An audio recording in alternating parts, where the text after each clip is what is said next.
I got hired for this $8 an hour customer service position to help people get online. I'm like, well, whatever that is. Exactly. I'm of the generation. That's right. Where we had computers in college, but we had modems. I think we could get to the whole podcast. Yeah. And we still wouldn't be online if we go back in the day. We had no training whatsoever. Right. And we were in hypergrowth, hiring 60 people a week. Wow. The logistics of that alone, let's just be able to get desks. Okay. I actually think it was good for my clients that I went pause on that, because I don't think I could have delivered really what they wouldn't I have had had 110. They wouldn't have had 110% of it. Not at all. Yeah. Not at all. Yeah. So anyway, yes. Not great for revenue. It's not great. But it was not. It was not at all great for revenue. Right. Figure it out. He likes to figure it out. With Corey it's okay to talk now. Oh, okay. Yeah, this is the opening banter. Yeah. This is going to be Have you not watched an episode? I have, but See, I have to that's got to be a pre-question when we have guests. Right. It's That's like, right. you have to watch the show to, like, oh, how does this work again? Well, all you got to do, we got That's 115 episodes, I think I was told. So, okay. Yeah. So, there you go. you got to go back and study topics. here. Study, I know. Right? We're bringing you into this family. They're going to be like, who is this lady you brought in here? I know. You know? It's true. Exactly. Well, folks, that music means only one thing. You have arrived at the right destination. The only place to be to grow your business is the Grow Business Podcast. I am your host, Corey Mosley. And I am pleased as a plum. Where's the sound for that? I am pleased as a plum. Now, folks, we're on a little bit of a summer hiatus, so Lana's not disappeared, but I have special people who stop by the studio, unannounced sometimes. Sometimes they're announced, and we say, hey, you need to come on by. And they do. They actually show up. So I'm super thrilled to have one of my favorite people. Nobody get jealous out there. I was going to say, there's a lot of I don't want anybody to get jealous out there. And also, I always want to bring our audience strong, bright, thought leadership minds, people that have done stuff, not just talking about doing stuff. That's strong, so, right. I'm elevating you. Yeah, so, you're not kidding. And I'm super excited to be joined by a good friend of mine. So good, I got to open up and read her bio.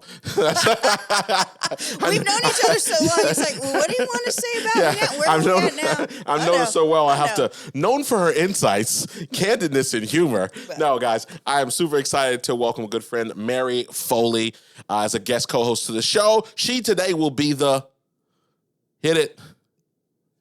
He's not ready. He's not ready. Voice of reason. There you go. He's always making, and then he always makes excuses. Like I don't want to hear. I don't want to hear all of that stuff.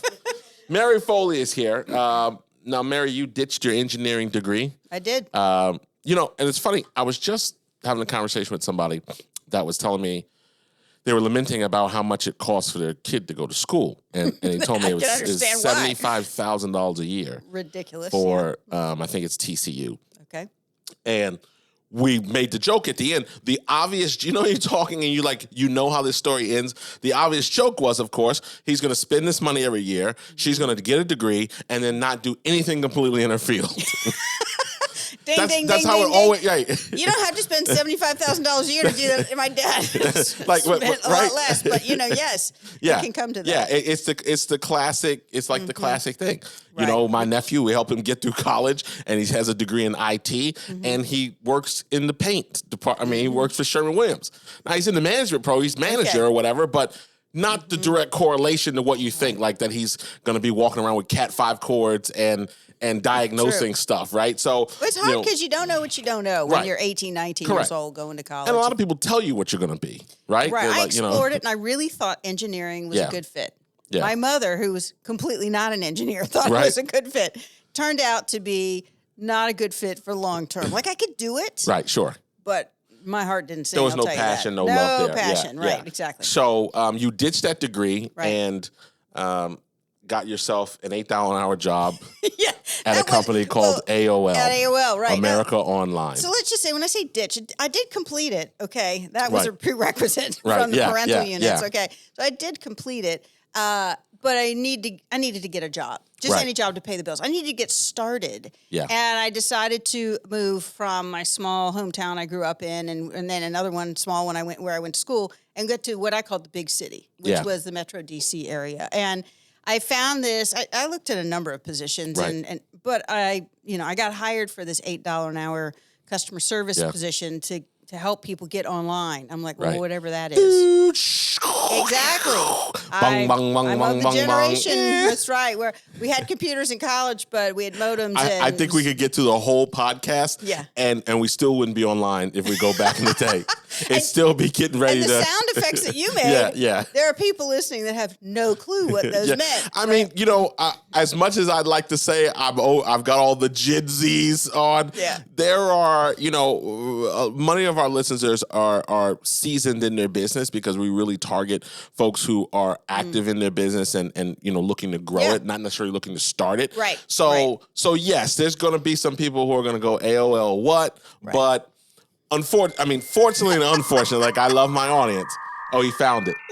Oh, thank you. I love that. That's great. He found it. And listen, I skipped the whole step because I'm always enthusiastic. The energy is always so good when we're together, whatever we're talking about.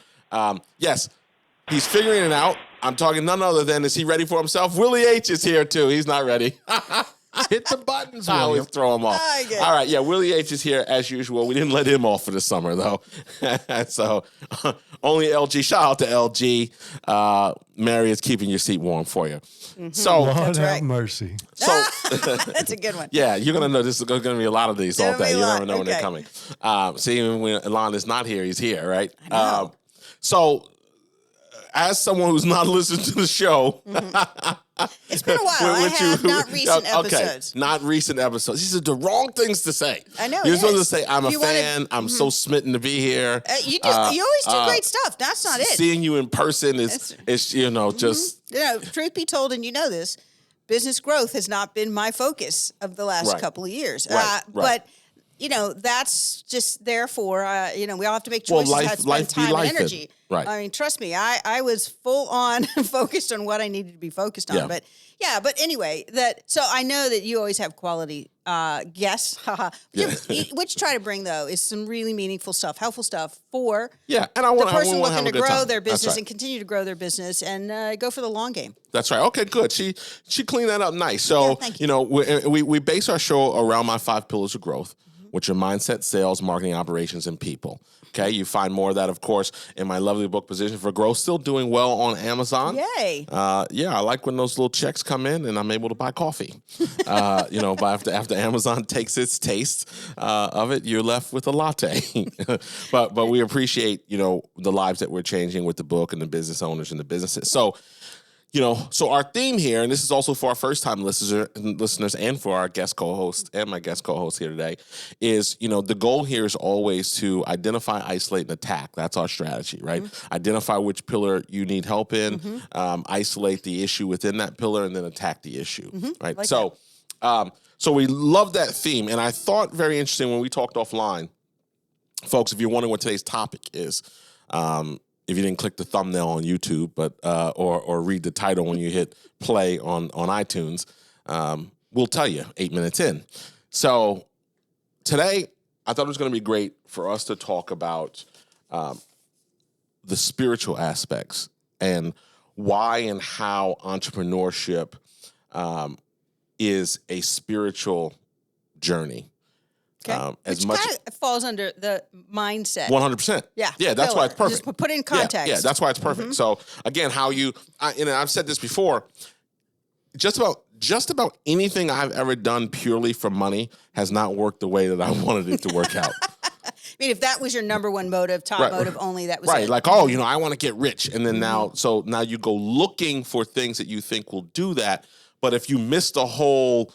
I use the term alignment. Purpose, can be a part of it. Yeah. Way you're thinking of it. And now the other side, so there's always been that proved to be true for me. And then the other side of things that I tell people is obviously do what you love as long as it pays. Yeah, I love that. Because you can't have the other side. Yes. Like labor, last time I checked, Dominion Energy does not take a labor of love as payment. Hold on. That's Buckaroo. right. Right? That's right. Exactly. Right. Well, also, you are totally denying, you might want to say, it doesn't matter if there isn't a need. Yeah. You know, you have to meet people's needs Right. in the marketplace. I mean, otherwise, why should they have a value exchange of money Sure. for your service or your product? I mean, it doesn't meet a need. Then Right. Bingo. And I think, you know, we're both people of faith, but I'm not really coming at this topic today in a religious sense, right? But there is an opportunity to ask yourself some deeper questions here. Like, you know, who are you? What do you believe? You know, what kind of leader,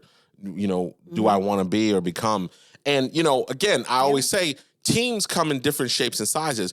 Teams are not always employees, right? You know, in this gig economy world, and this, you know, you're one Slack channel away from connecting with people on the globe. So, you know, we've got employees, we've got contractors, we've got freelancers. That's all part of your ecosystem. So if you're a crap leader, it doesn't matter if you're a crap leader of one, but you're one to many, because most people, despite, you know, some of the articles coming out about these one-person businesses, most people are working in an ecosystem where it takes more than one person.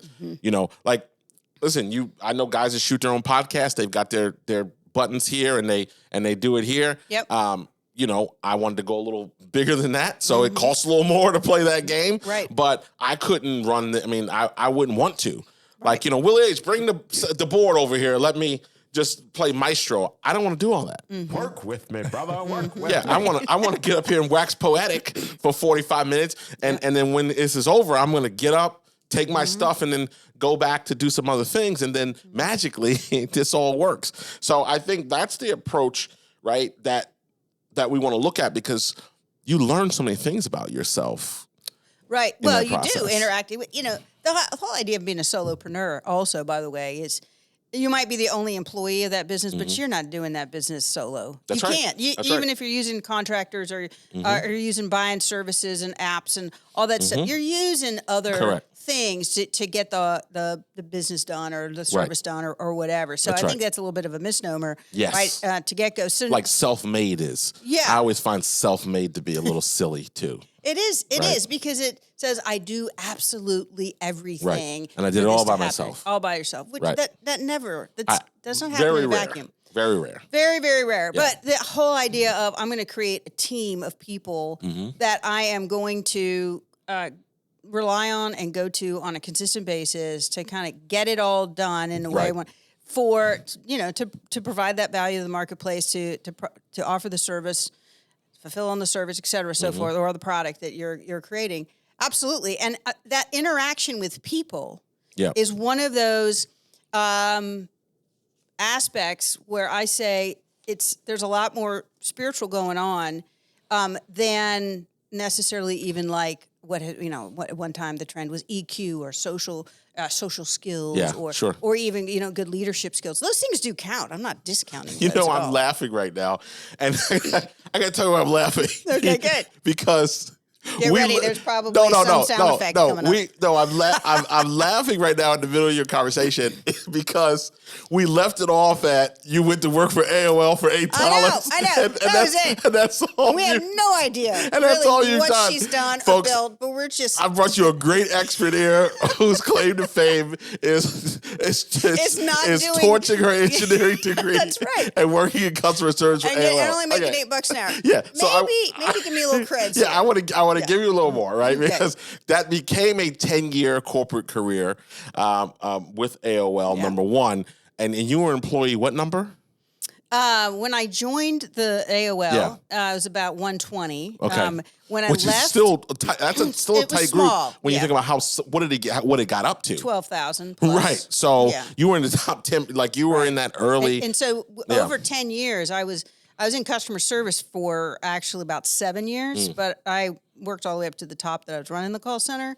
Then I shifted over to when we had about 1,200 employees, they were building and expanding human resources, and I became the first head of corporate training. So I got to, we had no training whatsoever. Right. And we were in hypergrowth, hiring 60 people a week. Wow. The logistics of that alone, Yeah. let's just be able to get desks, okay? But so we had an opportunity with that kind of hypergrowth as well to say, well, what does it mean to work here? Right. What is the culture? What are the values? And how does management, Sure. work? So I got. I mean, you guys were a startup. Like We you were. don't think, no one thinks of AOL historically as a startup. Oh, it was. But it was a startup at the phase you were there. Absolutely. It was not a mature business. Many Yeah. years it was in Yeah. that startup entrepreneurial kind of thing. Yeah. So when I left, after I did 3.5 years as the head of corporate training, and it went from 1,200 employees to Right. 12,000 in 3.5 years. Wow. So you have fast. different challenges, challenges with that. So that was my corporate career, which was not a typical corporate career. Because it was change. Correct. You have to step into these roles. It wasn't it was a recruitment for HR, recruitment for corporate training. It was, we need this done. Who's the most competent person? And also, if we can keep it inside the family, let's do that. Like, it wasn't a standard, I'm being headhunted and being brought in, and this infrastructure is already there. Yeah. It's like who's chipping in to get it done. Which is great for the opportunity, particularly at the age I was. I was in my 20s, late 20s, but anyway, in my 20s. But it's also, you can crash and burn very quickly too. Sure. You can also go, there are people who went, occasion. I'm out of here. I'm going to deselect out because it felt a little bit like too Wild West. So anyway, I've never had in my professional corporate career, business career, there's never been like steady state. And I find that, it was an imprint very, very early on at 23 years old. So that makes a big difference about how do you think you have to be go. do you think you have to have some natural like, I could not. My grandmother worked for the same, and she's still with us. God bless her, 95. My grandmother worked for the same company for 42 years. If you stay in the same pool, you get the same water. The water got a little stagnant, but it was also a different 42 time. years. It was a very different. Got her watch, got her expectation. thing. I could not imagine. And in that 42 years, I think they had 2 buildings. So I think they moved once. So not only talking about 42 years, you're talking about going to the same building. I look at my lease every day here, and I'm like, how much more time? Like, how much more time do we have before you have options? Like, I don't like the constraints, which is so like for me, and I want to see how you agree with this because we'll fast forward to all the things you've done on your own in your own businesses.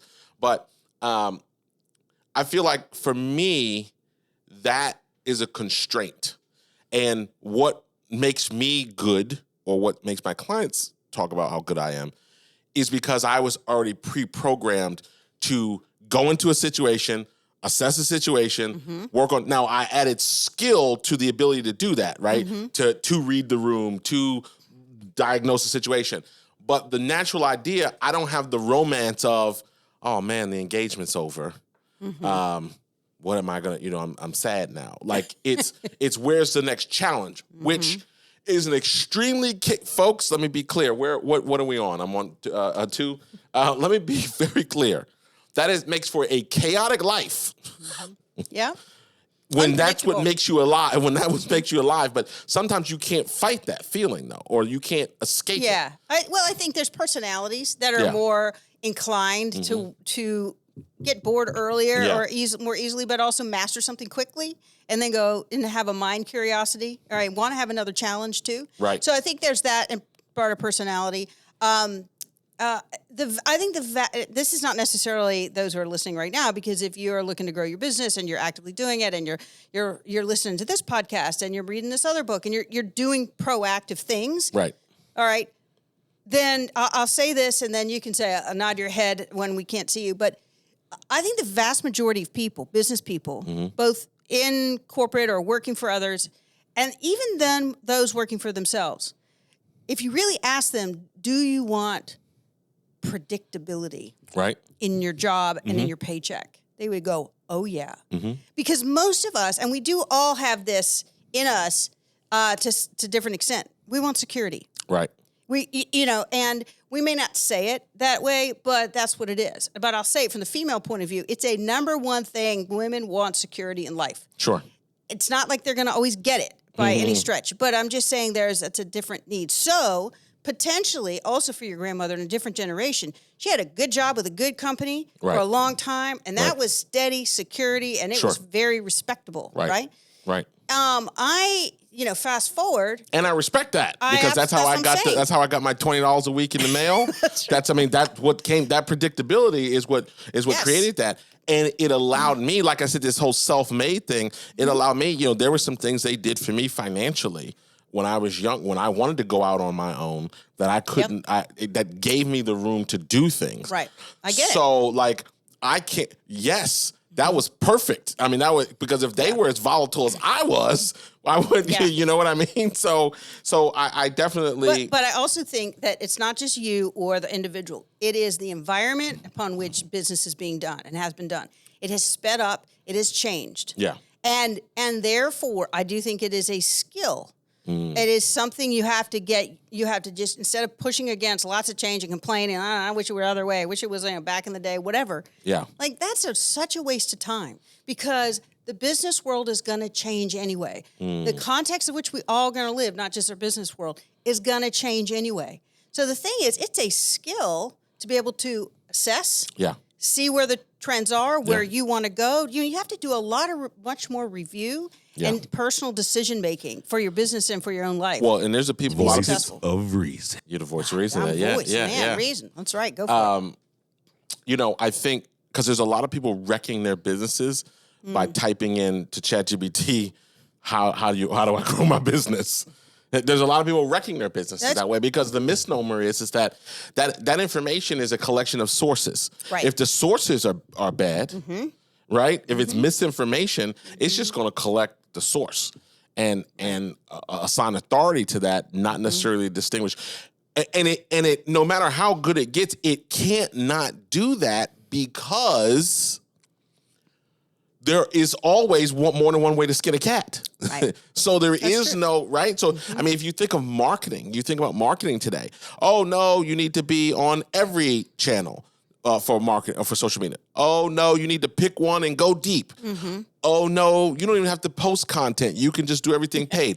Oh, no, don't bother with organic stuff. Right. You can find every point of view. Don't bother with paid, do organic. Oh, if you're not blogging, if you're not getting found, you need AI SEO now. So like, you can go insane and find someone, right? That's right. I mean, I saw a guy saying, hey, the book is still your greatest authority play in the game. Getting your book in hands. And, we come from the speaker community. So, you had to have a book. So, I mean, how many books have you written? I've written 3. Okay. Well, actually, I just finished ghostwriting another one. Okay. So I've written 4. Yeah. But the thing about your book is it says to everyone, and it is that, what's your framework?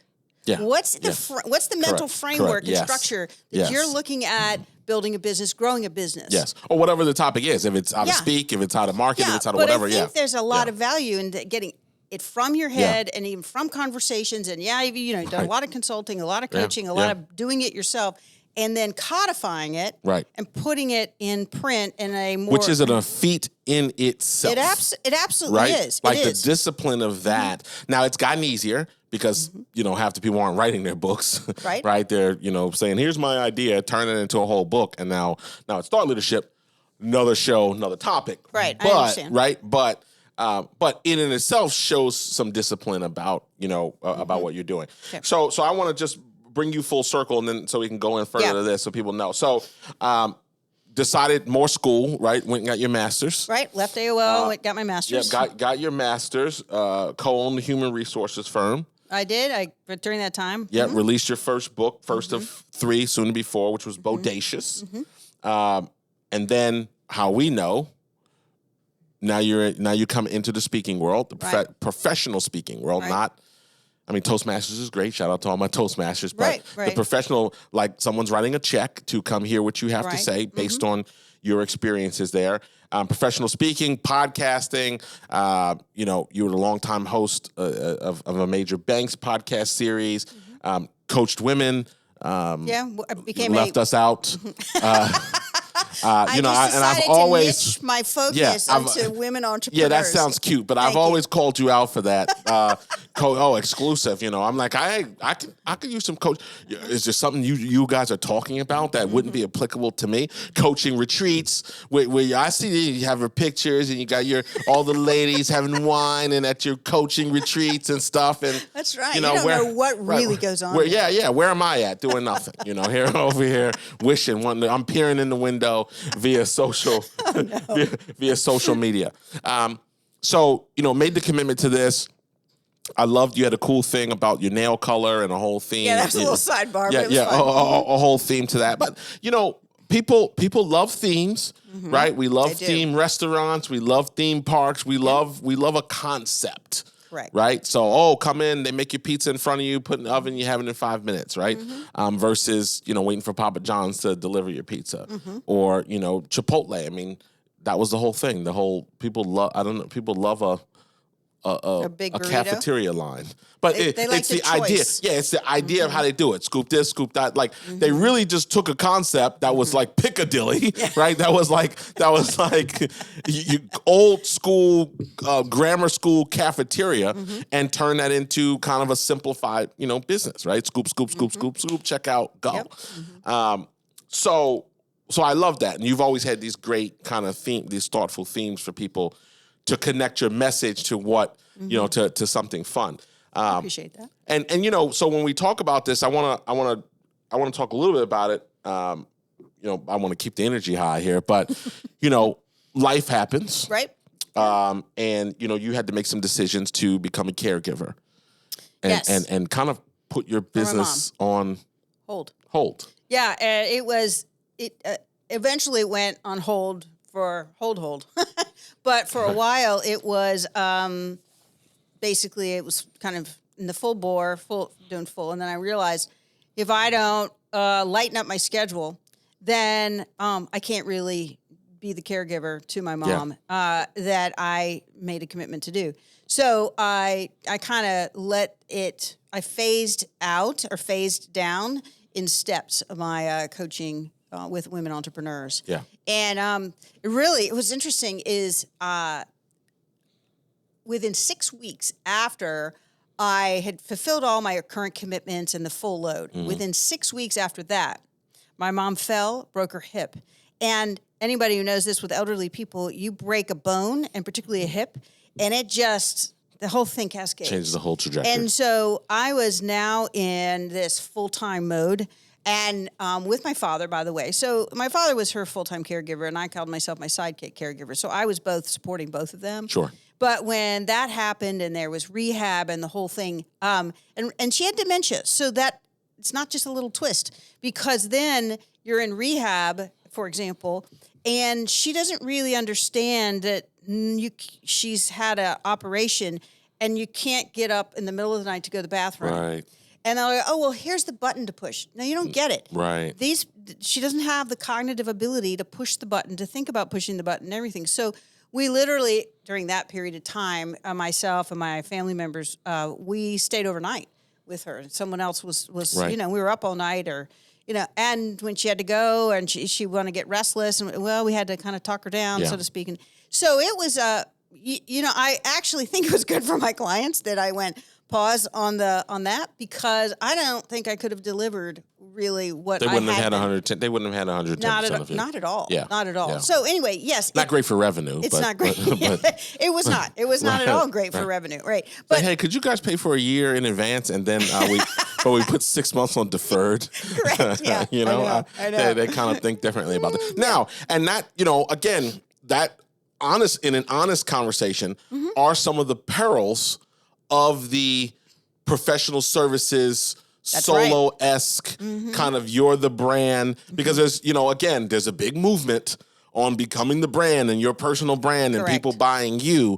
And that's all good and well. But what if you go away? Right. Like, what if you have to go away for a while? It's at some point you're like, you know what? It might have been good to have like an ice cream shop that someone else runs. That can still, that runs without me. That runs the business. Right. So because those type of things challenge, and I think that's a lot of reasons why you'll see a lot of speakers try to buy real estate or try to cash flow some other way. Because, we hear in the speaking community, we hear these situations, whether it's family or personal illness. Right. People survive going through cancer and things. Right. Can't hit the road and hit those stages. That's and right. some of those things that feed that ecosystem aren't there. Or getting those having products that are in the marketplace and that diversification. But I find that, and I'll see if you agree with this, that, business and owning a business, running a business, doesn't necessarily build your character, but it reveals it. I think it does both, but it first reveals it. Yeah. So if you have, you could say, a lack of character or some aspect of your character, and it needs to be strengthened, it's going to reveal itself. Yes, going back to my engineering degree, the biggest thing I took away from my engineering degree was perseverance. It was, I had colleagues, classmates.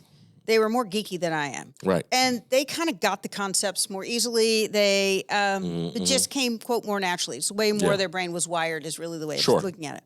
I had to work at it harder.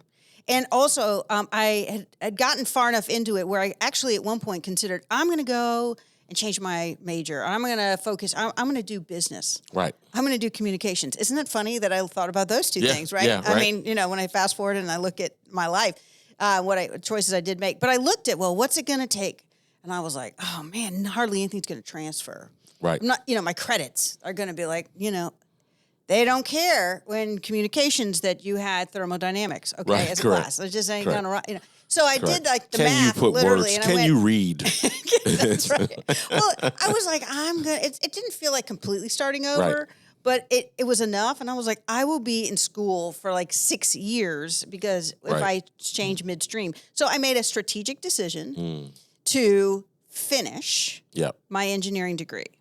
And I thought, particularly as a female, this won't be a bad thing. Like, in other words, it will, and it did impress. Well, I don't know. I think it's hard, right? I mean, it's hard. Well, what I'm saying is that when I revealed, using that word, when I was working for $8 an hour at AOL, right? And I was talking with one of the software engineers because at that point I was in training and I needed to, I knew enough, and I was asking questions, and he was, I don't know, 3 or 4 years older than I was. We're both in our 20s, and he found out by asking, when this conversation just came out that, I graduated with an engineering degree. He literally talked to me differently from that second on. Sure. You say sure, but it was an eye-opener for me as a 24-year-old female new to corporate America. Well, it's like a fisherman, the saying, a fisherman sees another, recognizes another fisherman. Right. Kind of the idea. You became legit. Correct. He goes, and it's also like, oh, you understand me, right? Yes. You understand how I think. So what I'm saying, I guess, that's just because those engineers, they talk down. They can, absolutely, and they sometimes are the smartest people in the room, right? Not necessarily the most communicative or very articulate, but anyway, so I made a decision going back to being in college that I'm gonna keep at this, and I still remember things in my senior year that I'm like, oh my gosh. But I persevered, and I kept that goal in mind, which, I used that same character aspect in certain parts of when I decided to go out on my own and to build my own business and to persevere. Yeah. Because we will predictably have valleys, right? And we'll have dips. Yep. So you got to persevere, believing not just to stay in the dip, but go, I'm keeping going because the dip's going up. So when you talk about, let's talk. Yep. So when we refer to the idea of the spiritual aspects of business, tell me what that means to you and what you're thinking. Well, when I was in the thick of coaching women entrepreneurs, okay, this is to me where it kind of came to an apex. It came very clear, revealed itself more overtly. And I built a coaching practice based on the things I wish I'd had in from my own coaches. Some things that I mimicked as the same, and others which I wish it had something else. That's interesting. So for me, that idea was born from how I managed. So when I was running teams, Sure. I took from the people who I thought were great managers of me, and then I took the ones that were terrorists and tried to make sure I didn't repeat what they did that I hated. Yeah. And I tried to do more of like the great, the guys that I could think of today that were great managers for me. And I think that's a lesson in of itself. Yeah. Look for the strengths or the things that worked and things that do work that you've experienced yourself. And then look for the ones that also didn't work, because there's lessons there about not only what to avoid, but can you take that and flip it into a strength, or do something that is not just a strength, but it says, okay, well, I'm going to kind of put up something to accommodate that. So one of the things for me was most every coach I ever had, which had a lot of great ideas, had a lot of things that I benefited from, would at some point say they would hold me accountable. Accountability. They didn't really. Right. Okay. Or not enough to the extent They didn't want that you to stop paying. Yeah. Well, not enough that I needed to make a bigger breakthrough. Yeah. So what happened was, but that other one too. They What's don't. The other one too. They didn't want to lose the business. They didn't want. Yeah. Like I had a guy. So I remember I had a client. He's still a good friend. We're actually doing some business together now. But he came on one of our sessions one time, and he's like, I told my wife, that sometimes you just beat me up. And he said, my wife said, that's exactly what you need. To do, yeah, that's exactly what you need. And when she came in, like she walked past and she's like, yeah, she's like, yeah, that's exactly what he needs. And he's different after his sessions with you. See, that's right. In the way that we need him to be, as the leader of the family too. So you were also being very honest. Yes, and that comes, forthright, which is, about what you start doing, stop doing. You want to go, you go. Like, that's my attitude. Right. Like, but I'm not going to, I get that. let's soft touch this. No. And so without being insensitive. I agree. Because, there's an ebb and flow. There is. So you want to be, you want to be honest and direct about it. We need to do a whole podcast on coaching, but you want to be honest and direct about it too, but matter of fact and have care. Right. Right. But if you got it, if you leave crying a few times and you come on the other side of it, I've had some people cry, grown men. So I've had some grown men, but you got to go through that to the, it's, what is it? It's darkest before the dawn. The like, yeah. It is right before, right before the morning. Yeah. It's the darkest. Where I'm talking about accountability, the story was this. Yeah. I knew from coaching. Speakers, guys, we love to tell our stories. Yeah. No, it's just that I knew what to do. I just didn't do enough of it. Yeah. Now that was also about sales. Like I knew of sales, how to do some sales. Sure. But I just kept not doing it consistently. Right. Okay. Right. And I wondered, and it took me a while, like, this was the thing. And I was avoiding it, and I knew it. In my heart of hearts, I knew that it wasn't that I didn't know how to do it enough. I didn't want to go out there and you just want to do your thing. Oh, yes. People, and again, unfortunately, folks, this is the part of the game. Like, you just want to do Corey, I just want to bake the cookies. My recipes are the best. My cookies taste better than anybody else. I really just want to bake. I know. The rest of this stuff, having to sell it and make people want to pay for it and find it appealing and how we package it and what my website looks like. And I just want to make the freaking cookies. I had the equivalent of that a lot with women entrepreneurs. Yeah. And that's great. You want to bake the cookies. Do you want to keep baking the cookies and selling, having somebody pay you for the cookies? Right. Okay. Well, when you don't want to do this list of things, then what you're saying is you want a job being a baker. Well, what you're saying to me, you're fearful of it. Yeah. And you've got to deal with that fear. You've got to decide if you want to deal with that fear. And sometimes you have to listen to, this is not for everybody.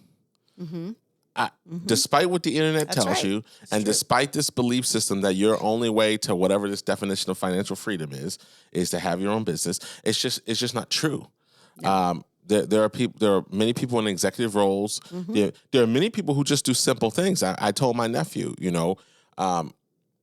make your salary, max out on this, and this, pay into this, and do that for the 30 years. Yeah. And you'll be able to go on your vacations and you'll be able to drive what you want to drive, but you will be situated in a way that has nothing to do with how much money you earn per year or if you're some superstar. It literally is compounding and tortoise in the hair mentality. And for some people, that is absolutely perfect. I think so many people run into trouble when they buy into that. There are signs that get sent out there that this might not be for you. Yep. Maybe this guy can help me. And sometimes you have to answer those signs. So like when I used to talk to, this is my latest book. My last book was Entrepreneurship Confidential, and it was written specifically for startup, solopreneur type people. But the question is always, when someone's describing to me what their passion is or what it is, my question is, you got to ask yourself, do you want to own a business based on this, or do you just want to be the best version of this, right? Oh, Corey, I love to train. That does not mean you need a training company. Right. Maybe you need to go work for a corporation in their training department and then be the best trainer that you can possibly be. That's right. Because the rest of this is not for the weak. Not at all. In fact, there's some data that shows really that this kind of Pareto's 80-20.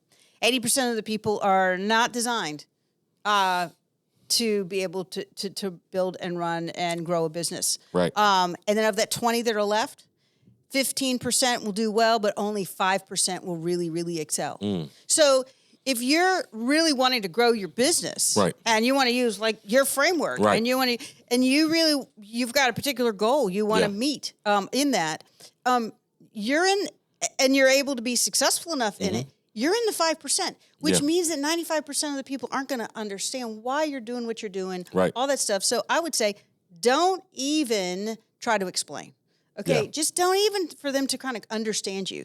Answer a question, they got that kind of a thing, and let it kind of be just honest go. with yourself. I call it the Kenny Rogers principle. Okay. You got to know when to hold them, know when to fold them, know when to walk away, know when to run. Yeah. Right? And a lot of people miss that. And then, my other favorite line there, because where you're going is like the naysayers and those things, like in terms of dealing with that, because most people won't understand, which is why belonging to masterminds and groups of other like-minded entrepreneurs becomes so important. People dismiss that and try to find their, whatever on Instagram. But, Grant Cardone says many things, but one of the things I've always liked is this idea that he's never met a hater doing better than him.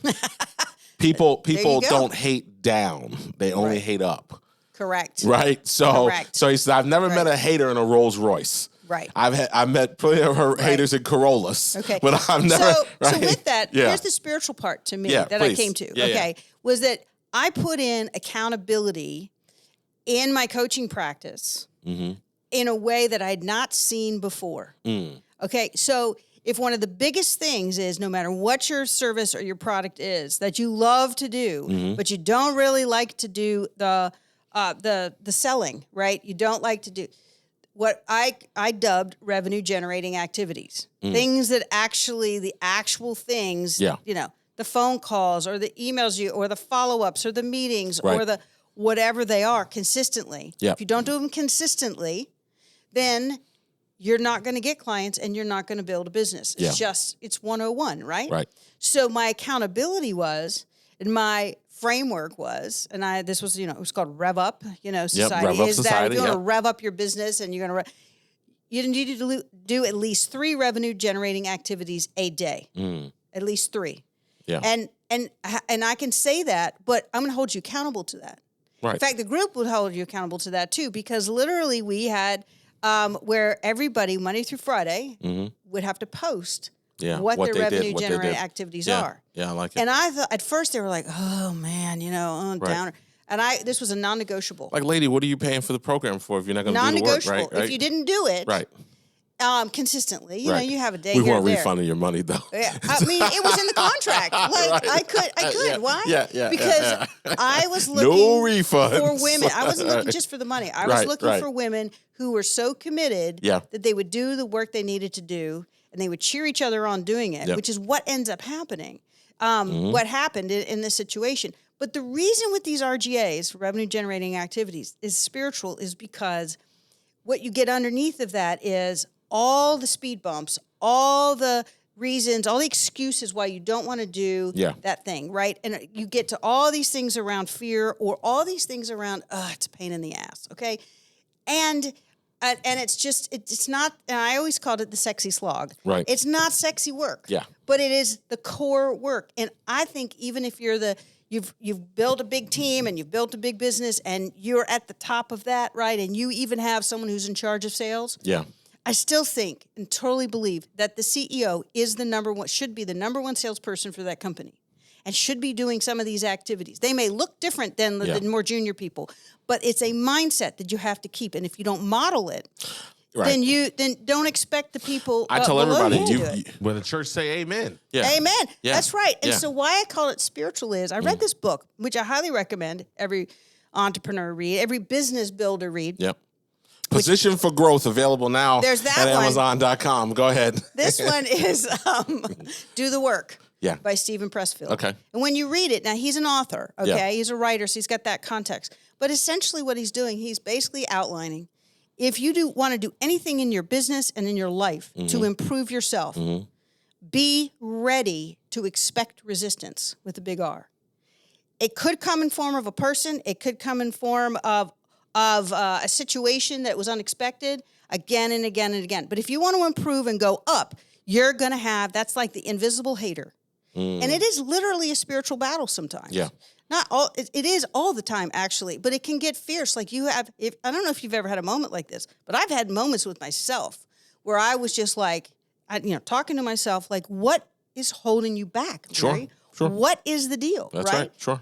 And so I could uncover maybe something and have it pinpoint, I'm afraid of this, or I don't like that, or if that bombs, okay, I can pinpoint that. But ultimately, then I go deeper. I've got to go deeper. Okay, it doesn't. What's going to happen next? I mean, you have to battle that like you're battling an enemy with a sword, in my opinion, in my experience. So that's where business becomes spiritual. Because there are I think there are spiritual forces that want to keep your business down and they want it to dissolve. And what Cardone said, which is not in competition to what I just said, it's like saying, yeah, there are. So you can either focus on the haters or you can focus on those who are going to support you, but also know that all this resistance isn't just outside of you. It's also in you. That's right. Where you have to battle that. And so I think when I see a business owner that, I'm not saying, not confidence, I'm talking about arrogance, where like they don't have any problems and everything's fine. I'm like, you are so being deceived and you're set up to fall. Yeah. You are set up to fall. So it's a vigilance. It's a vigilance. Well, I love this because, I mean, we both agree money is important, right, in an outcome of a business. But I love this piece where we're going here because money alone isn't really enough to sustain most entrepreneurs through difficult seasons. That's right. That's right. They got to say amen. Yeah, because now that's when you got to lean on purpose and mission and service and calling and meaning and these different factors to go, can I keep going despite being punched in the face? Can I keep going despite needing to abandon my business for an indeterminate amount of time? That's right. Right. So the way what's happened to me with the situation with my mom is that something is shifted in me that now it was not just purpose, it was an assignment. Okay. So here's what happened is that it was middle of February 2022. And I live about an hour away. Okay. So I was here in RVA, as we know, Richmond, Virginia is where you're broadcasting from. And they lived about an hour away. And I went to go see him. It was my dad's birthday and that kind of stuff. And now my mom already had dementia. We knew that. But she was maybe mid-stage. Right? Yeah. So she was pretty functional, but not always registering what the conversation was doing or being able to follow it. So anyway, I asked my dad a question. And, this is one thing, and particularly with parents, but even employees. if you ask a question and you're really curious, just be ready to be able to respond to the answer. In other words, be able to accept the answer or hear it and say, I'm going to take some action or make a decision about it. So I asked this question, which is, Dad, what can I do more for you to help you out? He thought about it, and he said, spend more time with your mom. Now I have a full-time business. I'm an hour away. Right. Okay. All right. I had to think about that. I mean, I asked the question. He told me specifically the answer. And I said, okay, what does that look like? So then he gives me some examples of what that looks like. I said, okay, all right. I got to think about that. So I had about an hour drive home. And I'm thinking about it. And what comes to my mind is not the specifics of how I'm going to do it, but this deep sense of we've got to move. I've got to be around here to be accessible and to help. Right. And my husband and I were already looking for a new place to live in Richmond. It was just bigger. And so literally on that drive, I called my realtor and I said, this has just happened. Can you start looking in, in Williamsburg, where we were, where my parents were living? And he said, okay. I get home. Now, I've not even said this to my husband, but I go home and I said, this is what's happened. And he goes, okay, if we need to do that, we'll do that, which I give him credit for to this day. All right. But it was a deep sense of this is like right now in my life what I'm meant to do. Right. And then it was, if I don't do it, my mom's illness is still going to progress. Right. It's still, my dad's still going to deal with this and it's going to get worse. And he could easily still feel like, yeah, I'm responsible for it, but I'm doing this solo. And I went, I either do it now proactive or I don't get reactive. to do it. Right. Proactive and then reactive. you got to think forward. And this is what helps in business, I think. Think forward several years and go, okay, if I don't make this decision, am I going to regret it? If I don't try this, X, Y, Z, whatever, am I going to regret it? Because, you can't get back that time. You can't go back in that moment. And I absolutely knew the answer. I said, yeah. Yeah. And so literally within weeks, we found the place to live that we were going to buy. And then within about a month after that, we closed. Right. I still hadn't sold the condo we were living in here. And I was like, okay, Lord, you got to deliver on that one now. Right. It all worked out, but it all worked out in terms of that process. But it was a sense of assignment and purpose and such. And I went, well, what am I giving up, or what is the trade? Yeah. And I thought at first, well, I can still run my business. Right. I could technically, but I could. But you wouldn't have the focus. I mean, to your point, you were honest enough with yourself. To do it, right? Yeah. So, and that becomes a unique situation. Like, that's a life situation. But it is. to take the theme of purpose, right? Because the other thing, and to fill that into the business world itself, I think the statement is that purpose gives you endurance when the profits haven't necessarily shown up yet, or in the dip. Yeah, you have to. Yes, it's exactly right. I didn't know what this was going to look like in my life. I just knew I knew I had to do it.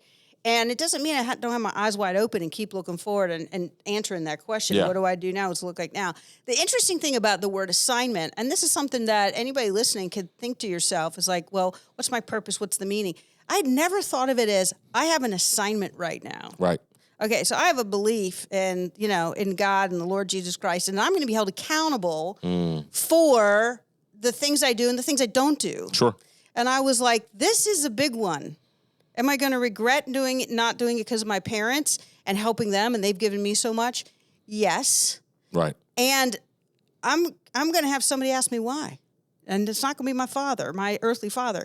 And so I really had a deep sense of that, Corey. And that drove me, not out of guilt, by the way, but out of a deep sense of purpose and love. Like, I was the only adult child in their life, because I have two sisters and a brother, who could even uproot her life and do this. Right. I was the only, I don't have any kids. I don't have any, therefore, adult kids, and I don't have grandchildren, which made it easier. There was all these things. And I thought, well, maybe I didn't know it, but I was being chosen to do this assignment for this period of time. Yeah. And I've already retired once, twice, actually. I've retired. Right. People say you retired. Basically, I am at the moment, right? But at 33 years old, I retired once. Right. And I say that was after AOL. That was after AOL. Okay. And I say that because what is really retirement? Right. Is retirement like, well, I'm not, I think it's really defined as I'm not earning money by my, no, I'm not earning money by my efforts. Because you can earn money by compounding and investments and all those kind of things. But this thing of, I'm going to the office or I'm focused on an office and a daily thing every day for my career or building and growing a business. So I stepped away from that once and then got back into it. And I think it's more like don't have to, right? Yeah. Feel like retirement is don't have to, right? Everything is want to at that point, right? You want something to do. You want to, we just heard from a guy who, a lot of the SCORE mentors, right, are former executives. Yeah, right, exactly. Who have retired and woke up and don't have to be at the office at 7:30, don't have to be on conference calls, but they also don't want to just die on the couch either. Correct. So it's like, I'm retired, or they use the word semi or whatever. It's to me, it's I don't have to. So anything I do at that point is something that I want to do. And I think that's a character trait typically of an entrepreneur and a small business owner. They can't do nothing. Correct. It's like in our DNA, right? Yeah. So, I mean, I'm going to, go to the grave doing something purposeful. Sure. And some of it will make money, and some of it won't. I had a buddy who used to say, his hope is to go out on stage, like just right there, like right there on the stage. He literally left it all. Yeah, he literally left it all, and he was definitely larger than life for sure. Okay, so that's the spiritual part when I say spiritual business, and I think that once you grow it enough, and you get the you use your 360 framework and you use these things and you've grown it and it's made money and it's purposeful. Yeah.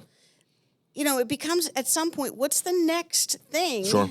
But even in the growing it, I was saying with that accountability example, there's a mental and I think spiritual fight that if you are ignorant of it, you think that, I'm just stupid, I made a wrong decision, all this kind of stuff. Not everyone and many things are not conspiring for your success. Right. Let's not be ignorant of that. Right. And I think, if success cost you yourself, it's too much. It was too expensive. That's right. It's too much. Yeah, and when what's interesting is the extraction, like the things you're talking about are very, very personal, right, to your story. Right. But the extraction of it still brings us back to these core ideas, right? To even say that. To make it. Now, I guarantee you there's somebody now that will watch us on YouTube or on our website or stream it, on iTunes, that's going through something. Yeah. And I always remember when people share a personal story, I always think about Les Brown saying, hey, most people don't care what you're going through. They're just glad it ain't happening to them. That's true. Yeah, that was awful. Right. So I think at the end of the day, it's still the lesson, and I think that plays a big role in this process. So, I think as we kind of circle this back here, what are some of your thoughts just in terms of someone that might be having a business spiritual crisis right now? Yeah. Mm-hmm. Well, what advice might you have for them? Well, I would say the first thing that comes to my mind is like, should I be doing this? That might be the crisis. Maybe it's working, maybe it's not working well enough, Should I still be doing this? So that is the dip, as we mentioned before, is predictable. Just because you have a dip, don't ditch it. Right. Don't ditch your business. Don't ditch necessarily ideas. But I'd say pull back and ask yourself again, why am I doing this? And at least 3 whys. Because the first why is pretty easy to answer. But if you keep asking, well, then why is that? You get deeper. It's like layers of an onion. And I think what it could help you do is get to a deeper why that's going to give you more of, I'm going to keep at this and here, and then ask yourself too, if it's, I'm going to keep at this, or if you keep doing whys and they're like, it's not giving you any kind of mojo. Yeah. This whole thing of energy is a barometer of both, a barometer of your enthusiasm. There's something intrinsic that makes you go, yo, yeah, that feels cool to me, or that's going to be fulfillment and satisfying. And that's very personal. Like I'm not here to assess if one thing sparks your interest or the other. Right. It's just you ask. So those whys, I think, help reveal that. You've got to get that. And if you do several whys and you're like, I just ain't got no mojo. Yeah. You may be burnt out and just so crispy and tired that might be part of your answer. What's the hardest lesson business has ever taught you? Hardest lesson? Oof. Didn't see that one coming. I didn't see that one coming. That's a good one. I'm in my poignant season right now. I see.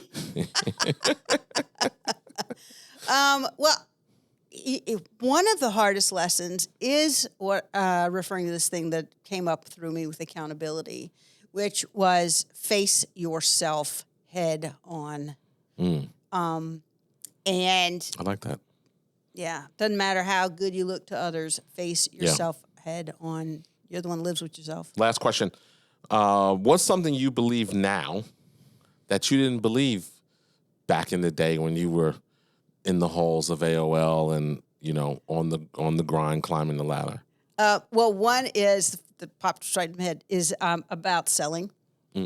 Yeah, of course, in corporate, I didn't really have to sell in the same way. Yeah. Now, the funny thing is that as the head of corporate training, I created this management training program, but we did it in a way that we used a third party so we were having some outside expenses and stuff, right? So I was heading it up, doing the assessment, and then partnering. Right, it wasn't was complete doing the work, outsourcing. It was almost like insourcing, where a third party firm come in and work something custom, and then they had their crew, and you would kind of manage it.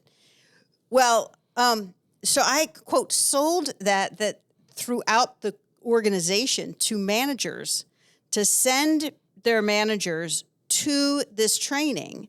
And yes, if I could get their managers, the VPs and the directors and all to get that was, so I was kind of, quote, selling it all around because they would have to pay for it via their budget. Gotcha. Internal transfer that buy-in, to the extent that I guess I did well enough because in HR, the person that was in charge of the budget for HR said, "You are a profit center."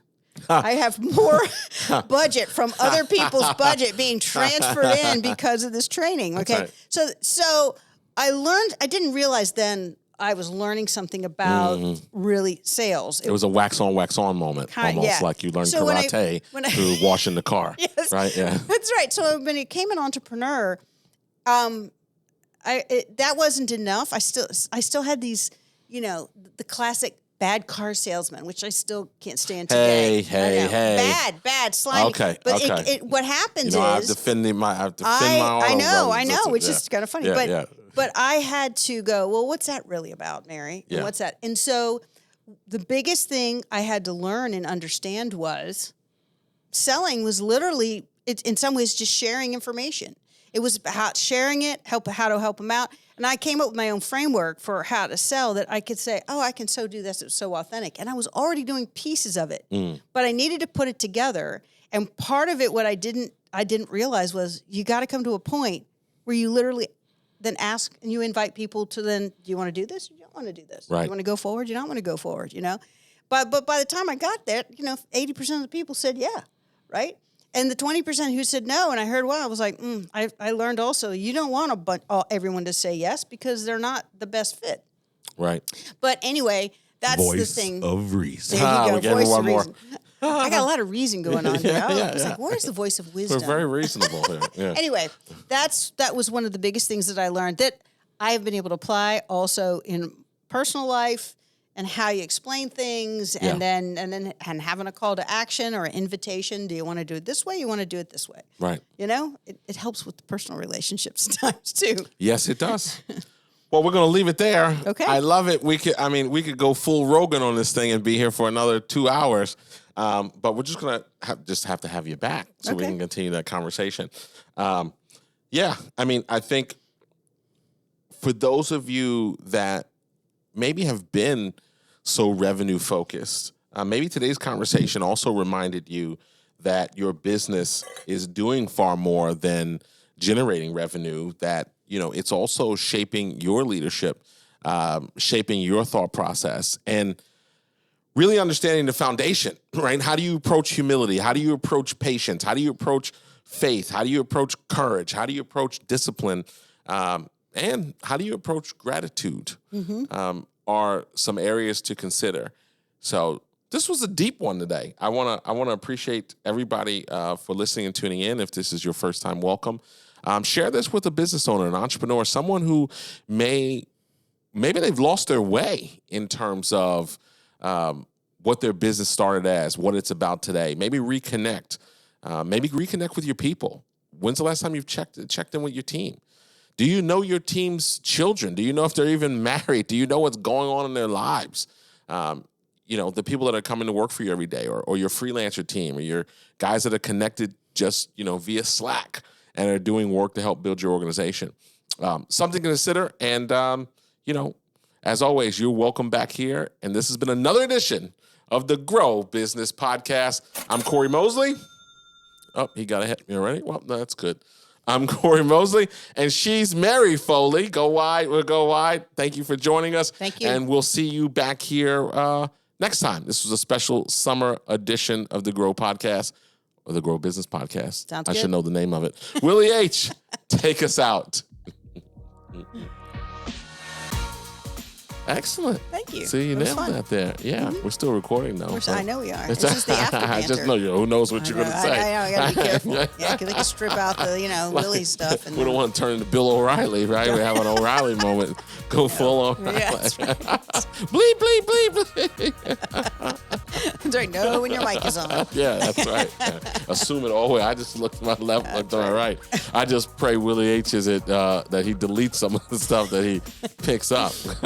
Take care of your team. Yeah. Take care of your team. He's good around here. So, unlimited tea and coffee. Oh, baby. Well, that was great. I appreciate you sharing that story and pouring some value into the audience. There's a lot of wisdom up in that noggin. So that we need to get out. When's the book coming?